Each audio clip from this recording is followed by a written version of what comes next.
So morning, Landry, and it's great to have you on our business spotlight video this morning. And yeah, really like to hear how your business is going and what are the challenges you faced in the 8 years of being in it.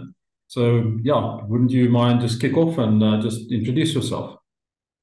Sure. My name is Landry Mutombo. I'm the founder and CEO of Inspired Recruitment and another business called Verify Me Technologies, based out in Bryanston in Johannesburg, with an office in Cape Town and one in the DRC in Kinshasa as well. That's where our current offices are. Okay.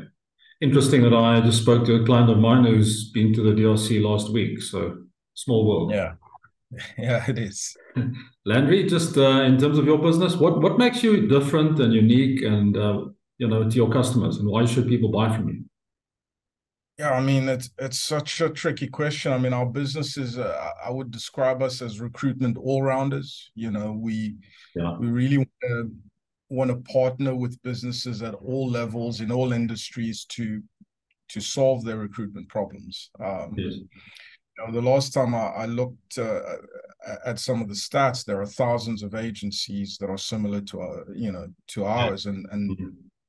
and in a business with such low barriers to entry, they're always going to be competitive. So standing out means you've got to have expertise, Yeah, and that lies in your people. You've got to be very uh, client centric, so you got to be in touch with your market, and yeah, your product offering has to be um, extremely powerful in terms of you can't you got to know what you're talking about. You got to present the yes. right candidate time, Mhm. because that's what the client is looking for.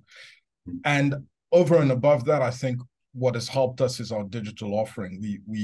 We're really based on we do a lot of stuff through tech, and we're building a lot Mhm. of technology that I think Mhm. maybe not now, but certainly in the next decade are going to set us apart from Set you competitors. apart. Oh, Yeah. awesome. Thank you for sharing that. So you've been in business for 8 years. Obviously, it's grown from where you started. What do you attribute as the reasons for growth to you? Uh, yeah, I think our people.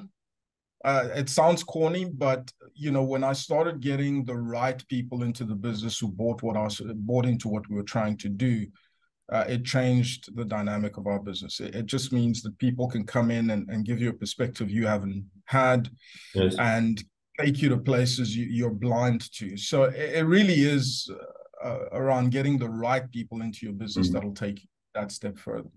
Okay. So building a great team so that you can leverage your time as the owner and those things makes sense.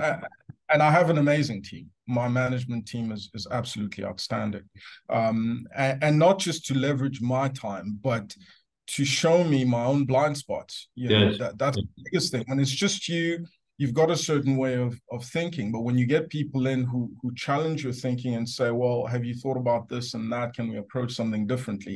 Yes. It absolutely sets your entire business on a different course, and sometimes even better. Yeah, it just breaks you through that glass ceiling, doesn't it? Yeah. That's right. That's right. Yeah. So what have your biggest learnings been?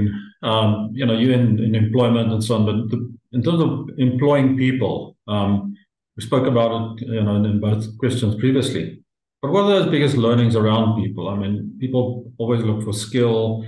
What about passion and commitment and those things?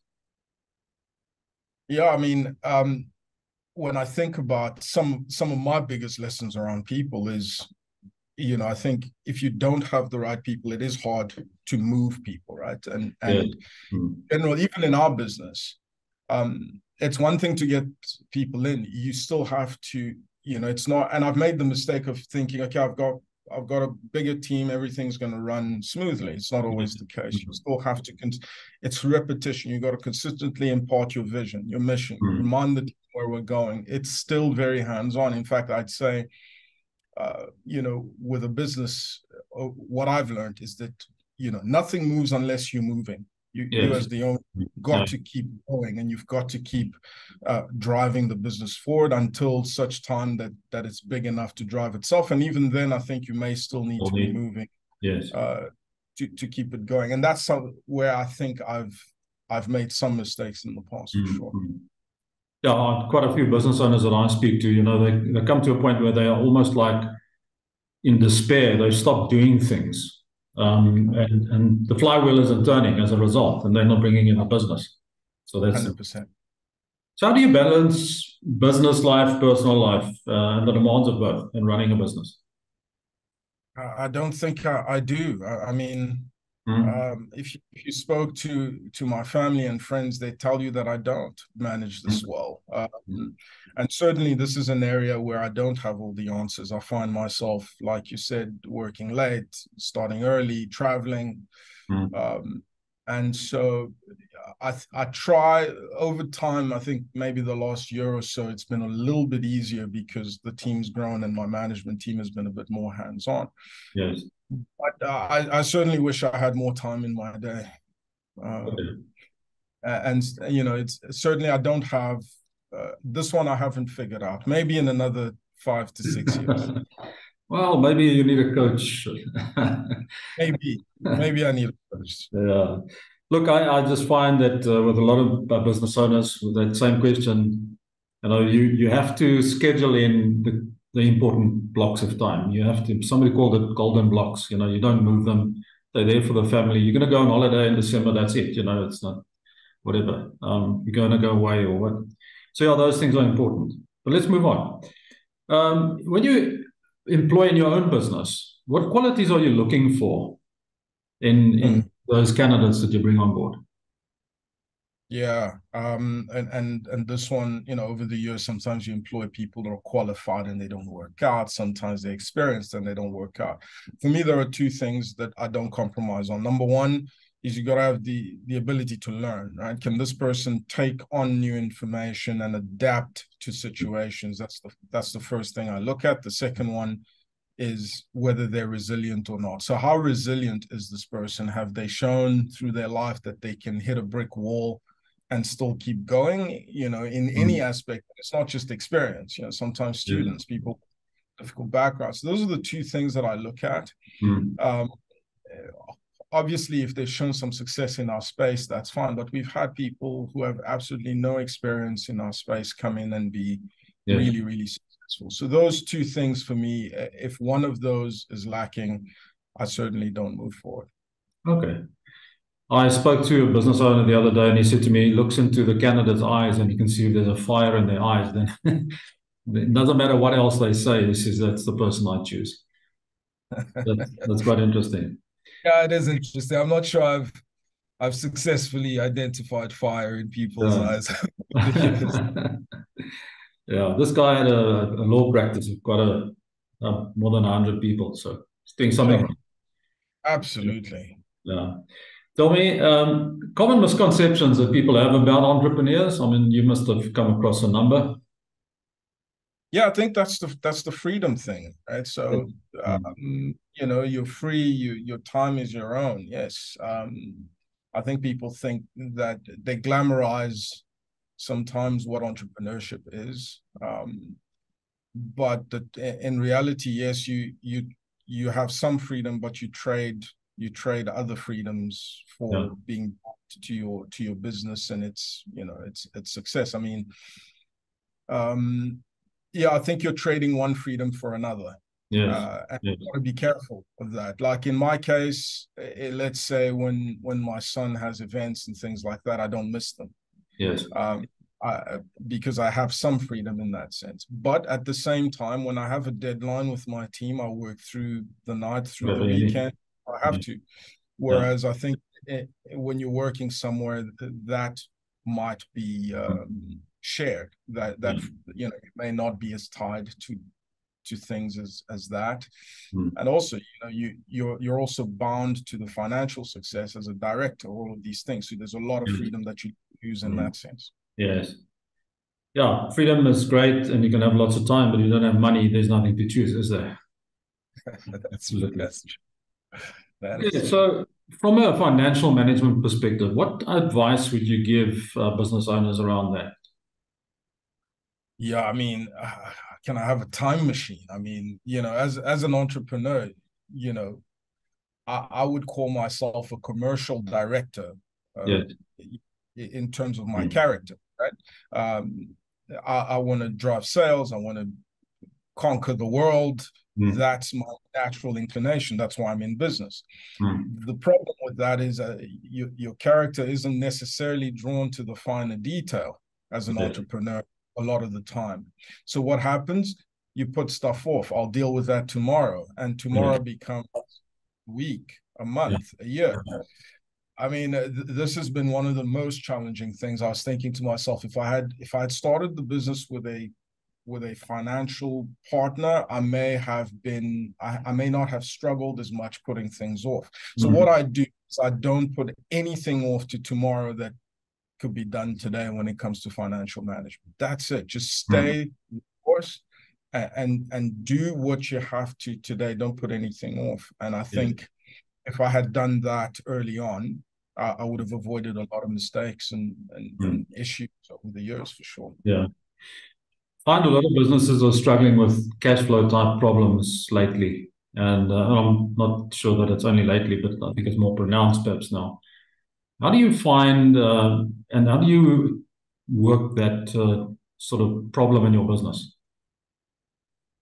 Yeah, so what I did do early on was to run the business on a shoestring budget, really. You know, for a long time, our consultants were paid on commission, so we wouldn't have a high salary bill, for instance, because we're able to keep our costs very low.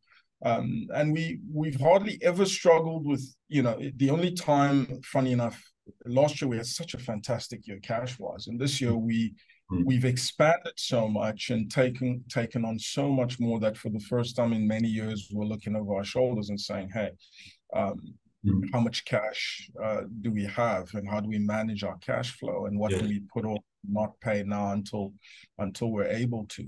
Having said that, for us, we don't have a backer. We don't have any financial support outside of our own organization. We have to be self-sustained.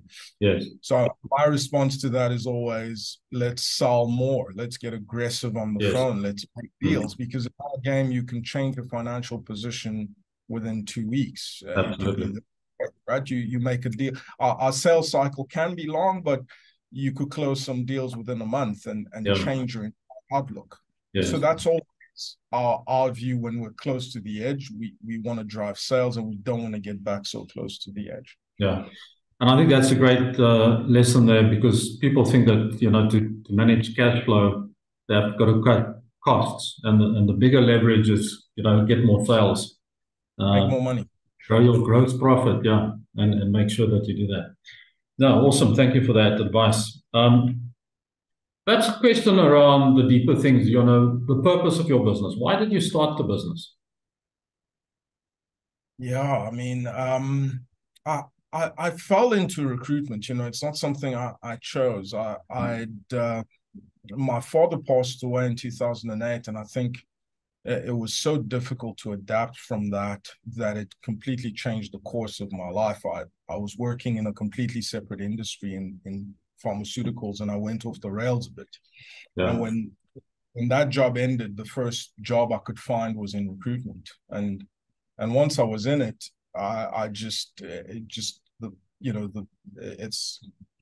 need to, it's like getting paid to find people work. It's so rewarding that it's hard to find another role that's as commercially viable and as rewarding at the same time. It really and so I trained in that space and managed in the space with multinational agencies, and then I found that they weren't adapting quickly enough to the local market, and I care a lot about the continent, the Congo, where I'm from, South Africa, my current home, and I thought there has to be a better way to connect job seekers to employers, and that was really what drove me, and here we are 8 years later. Well, lovely. Last question from my side. If you had some magic dust for your business, where would you sprinkle it? Yikes, man, what a question. I think where we're lacking, and again, I've found that this business reflects me, and I think I'm very commercially minded. I want to go and ask questions later. And I think our administration and our financial management isn't where it needs to be. It's our biggest risk at the moment. Yeah. And that really is where I would wave a magic wand and just sort that out. Then that's easy.